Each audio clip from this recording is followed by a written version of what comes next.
Assalamualaikum warahmatullahi wabarakatuh. Perkenalkan, nama saya Naduh Nadifa Rizky dari program studi Pendidikan Sosiologi kelas B 2024. Sebelumnya aku pengen tanya nih, kalian masih ingat gak sih podcast yang pernah Bapak Syaifuddin kirim ke kita pada mata kuliah Sosiologi Organisasi Pendidikan yang dijadikan sebagai tugas, di mana pada podcast tersebut Bapak Syaifuddin membahas dan membawakan materi mengenai CSR.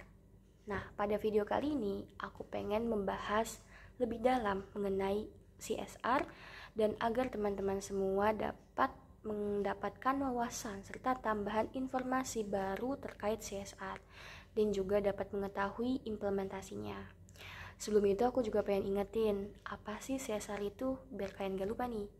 Jadi CSR merupakan singkatan dari Corporate Social Responsibility atau tanggung jawab sosial perusahaan.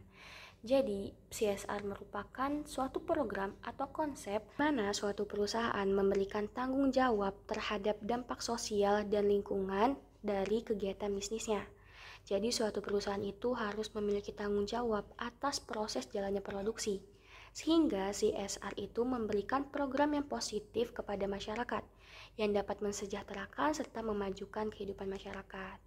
Program CSR di dalamnya juga itu adalah salah satunya program yang mendukung pendidikan, program mendukung kesehatan, lingkungan, maupun ekonomi. Nah, jadi pada video kali ini aku akan membahas tentang apa saja sih CSR yang diberikan oleh salah satu perusahaan terbesar di Indonesia, yaitu PT Freeport Indonesia.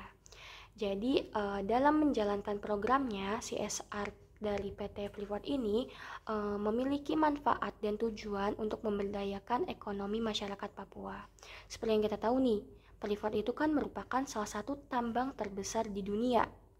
Nah, mereka itu pasti banyak berdampak pada masyarakat sekitar. Oke.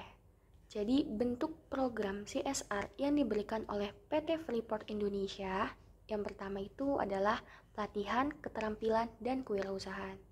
Jadi walaupun PT Freeport itu latar belakangnya tentang tambang, tentang emas, tetapi program CSR yang diberikan itu mencakup kewirausahaan serta keterampilan juga nih, supaya warga Mimika, kan tadi aku bilang kan Freeport itu ada di daerah Mimika. Nah, agar warga Mimika itu punya keterampilan serta dapat bekerja atau membuka usaha sendiri, jadi nggak melulu bergantung sama tambang. Jadi apa aja saja sih program-programnya? Jadi ada suatu nama program di Mimika tersebut, daerah tersebut, yaitu BLKM. BLKM singkatan dari Balai Latihan Kerja Mimika. Jadi bidangnya itu adalah keterampilan teknis, di mana masyarakat Mimika diajarkan suatu teknis mengenai pelatihan operator mesin, kayak alat-alat beratnya juga mereka dijelaskan dan dibantu cara mempelajarinya. Kemudian mereka diajarin cara bagaimana mengelas, kan tahu las kan ya, las gitu.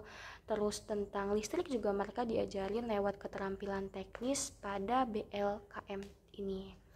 Dampak nyata dari BLKM itu juga ada tentunya, yaitu banyak ribuan dari alumni kerja di BLKM itu mempunyai usaha sendiri, seperti bengkel atau kayak alat-alat.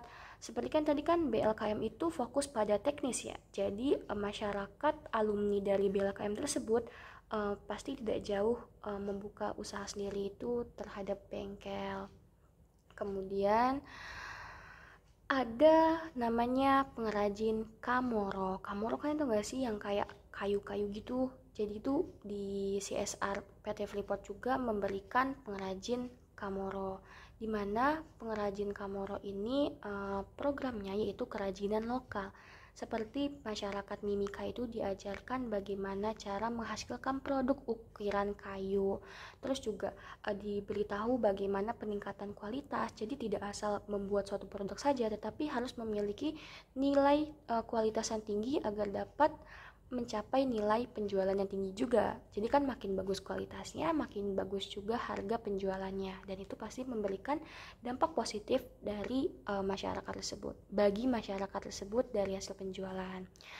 Kemudian dampak nyata dari program pengrajin Komoro ini, produk-produk yang dihasilkan oleh masyarakat tersebut tuh dikenal luas, dan para pengrajin Komoro ini meningkat di daerah tersebut. Jadi kan tadi kan kualitasnya makin bagus, jadi makin dilihat dan dilirik oleh orang lain. Kemudian ada juga nama programnya itu program Tani Mandiri. Kalian kalau dengar kata tani pasti udah ya identik dengan pertanian, tentang tumbuh-tumbuhan gitu. Jadi pada Tani Mandiri ini mereka programnya itu fokus pada pertanian dan perikanan, di mana masyarakat Mimika itu diajarkan bagaimana sih budidaya tanaman yang baik, bagaimana budidaya ikan-ikan yang baik, gimana seperti contohnya itu di sana tuh budidaya ikan lele dan ikan nila. Kemudian juga mereka diajarkan budidaya sayur mayur, terus manajemen pertanian juga mereka diajarkan. Dampak nyata yang dihasilkan dari program Tani Mandiri yaitu masyarakat tuh jadi lebih menghemat pengeluaran atau pembelanjaan kehidupan sehari-harinya. Jadi kan masyarakat kan tahu nih bagaimana cara mengembangkan suatu sayur mayur atau suatu pertanian, maka dari itu masyarakat lebih memilih untuk menanamnya sendiri. Jadi ya mereka lebih menghemat, jadi mereka menghasilkan makanan dari apa yang mereka tanam. Nah, selanjutnya tidak kalah penting CSR yang diberikan oleh PT Freeport Indonesia yaitu mengenai aspek pendidikan, di mana PT CSR ini mempunyai banyak program yang dapat memudahkan serta memberikan manfaat dalam aspek pendidikan untuk anak-anak sekitar Mimika atau daerah Papua tersebut. Salah satunya pada pendidikan dasar dan menengah atau SD dan SMP. Pada pendidikan tersebut, PT Freeport berkontribusi dalam membentuk dan meningkatkan kualitas pendidikan di Papua. Salah satu programnya yaitu program beasiswa untuk murid-murid atau siswa yang berprestasi. Kemudian PT Freeport juga membangun serta memperbaiki fasilitas-fasilitas sekolah seperti membangun gedung tambahan atau kayak memberikan fasilitas peralatan sekolah agar bisa memadai. Dampak nyata yang dihasilkan dari program beasiswa tersebut, kualitas pendidikan di sekolah tersebut itu menjadi meningkat, apalagi khususnya di daerah terkecil ya. Kemudian kesempatan bagi para siswa yang ingin mengakses pendidikan itu jadi lebih mudah karena adanya beasiswa. Kemudian juga ada dalam konteksnya pendidikan tinggi, di mana PT Freeport memberikan dukungan pendidikan tinggi dengan memberikan beasiswa juga kepada mahasiswa Papua untuk dapat melanjutkan pendidikannya ke jenjang yang lebih tinggi atau ke program studi perguruan tinggi. Jadi beasiswa pendidikan ini diberikan kepada pelajar Papua yang mempunyai potensi atau murid-murid yang berprestasi. Pada program ini juga Freeport bekerja sama dengan univ-univ di sekitar Papua tersebut. Dampak nyatanya yaitu mereka itu jadi lebih semangat belajar karena ada beasiswa itu, mereka jadi lebih aware dan lebih semangat sungguh-sungguh untuk mengejar pendidikan yang lebih tinggi.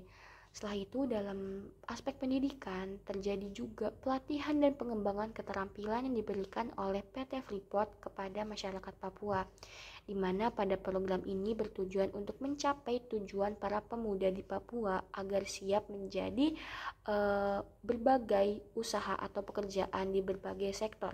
Jadi tidak hanya di pertambangan, seperti keterampilan teknis dan vokasional atau kerjasama di bidang pendidikan juga ada. Dampak nyatanya itu dengan adanya pelatihan dan pengembangan keterampilan, masyarakat itu jadi lebih meningkatkan kualitas sumber daya manusia lokal. Kemudian juga memberikan serta membuka peluang kerja di daerah tersebut. Selanjutnya ada pendidikan non-formal seperti pendidikan yang mendukung kreativitas seperti ada kursus bahasa Inggris, ada komputer, dan ada keterampilan lain seperti menjahit. Nah, dengan adanya program pendidikan non-formal yang diberikan oleh CSR PT Freeport tersebut, memberikan akses atau kesempatan kepada masyarakat sekitar untuk membangun serta membuka bisnisnya sendiri.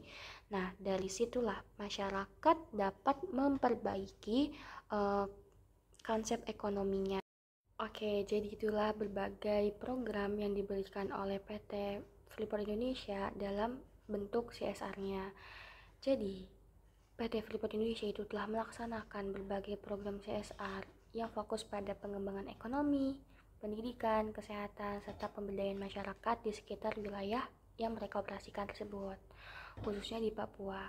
Nah, program-program ini tidak hanya bertujuan untuk meningkatkan kualitas hidup masyarakat, tetapi juga untuk membangun hubungan yang lebih baik dengan komunitas lokal dan mendukung keinginan sosial serta ekonomi di wilayah tersebut. Jadi dengan adanya CSR dari perusahaan yang diberikan kepada masyarakat sekitar, itu dapat memperbaiki serta mensejahterakan dari berbagai aspek, seperti aspek ekonomi, pendidikan, aspek sosial, dan banyak lagi. Mungkin itu saja yang dapat saya sampaikan. Mohon maaf apabila ada materi yang kurang paham dan kurang jelas. Sekian dari saya. Wassalamualaikum warahmatullahi wabarakatuh. Bye-bye.